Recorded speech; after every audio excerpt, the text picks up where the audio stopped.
Hello, this is Dan at Lieutenant Dan's Pawn. I've been asked to do a video today about different types of handguns or different types of firearms. In this particular video, we're going to talk about revolvers versus semi-automatics. We have, first of all, we'll do a disclaimer. Everybody has their own flavor.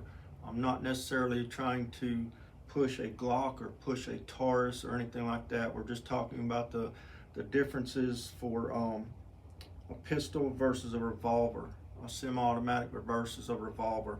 We have individuals that come in and either because they maybe have arthritis, or maybe a lady that's not comfortable with a firearm, or it could be a man that's not comfortable with a firearm, but they want some type of handgun for self-protection.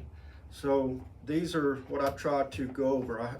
In this particular scenario, we have a Glock 19 and we have a Taurus 38 Special. We'll go ahead and clear them first, make sure that we're being safe. So it's empty. And then this one here, the revolver, it's empty. So I'm gonna put the revolver off to the side a minute. This particular handgun here, the Glock 19, representing any semi-automatic handgun that you have, there's certain things that you have to be able to do for you to use this one as a firearm for self-protection. The first thing, of course, is you do have to be able to load these.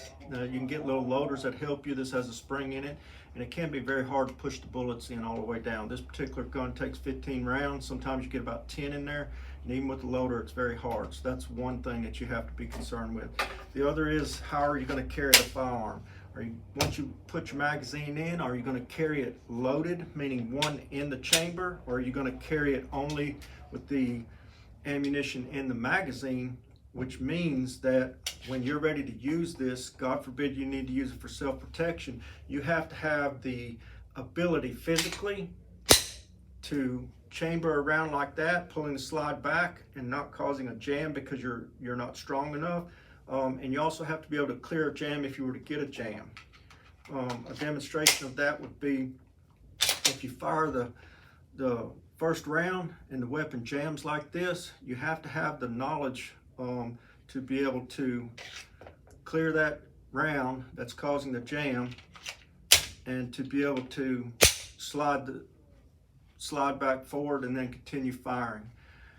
This alone, just what I went over, just this little bit, and I'm not going to argue the point, there's much more involved, but just these two things that I've went over is some things that individuals, whether it's a lady or a man or an individual with a disability or arthritis, do not want to have to fool with all of this. And I'll go over a little bit about the cleaning too, the difference in the cleanings. But if you don't want to have to fool with this, you don't want to educate yourself on it, you don't want to, or you can't, you say, there's no way that I can physically pull the slide back, then your option might be a revolver. This particular one is a Taurus 38. And again, I'm not trying to push the Taurus, I'm just using this as an example. This firearm, excuse me, is almost idiot-proof. I mean, all it amounts to, this is a double action. You don't have to worry about cocking it back. You just simply pull the trigger. I demonstrated a minute ago, neither one of these firearms are loaded. To load this one here, you simply have a release here. You're going to flip your cylinder open. You're going to load your rounds. You're going to close it, and this firearm's ready to be discharged if you need it in self-defense. Cleaning is another thing that's an issue. You need to keep these weapons clean, or you are going to have malfunction. The majority of the time when people bring a weapon in here and they want us to look at it or something, it's because the weapon is so dirty that they're having malfunctions. To clean this weapon here, I'm not going to go into the whole thing, but it's as simple as pushing the release, push the cylinder out, run your rod through here, run your rod through here, take your pads and clean everything up, and that's all there is. There's no disassembly involved in this firearm here. And the cleaning of this firearm here, this particular one is a Glock. You've got to have the ability to push both of these releases down at the same time while you pull this back. they say it's 3/16 of an inch. And this is a new gun, so bear with me, it's kind of tight, and I'm an old man myself. Okay, so you have to have the ability to be able to do this right here, what I just did. And if you have a disability, or if you have arthritis, or if you have the things that we've already talked about, this is going to be an issue for you. So these are just some things that you might want to take into consideration if you're saying, well, I want a firearm for self-protection, but I'm not comfortable with it. You might want to think about a revolver versus a semi-automatic. Now, the other end of the spectrum is this shoots 5 times, this shoots 15 times.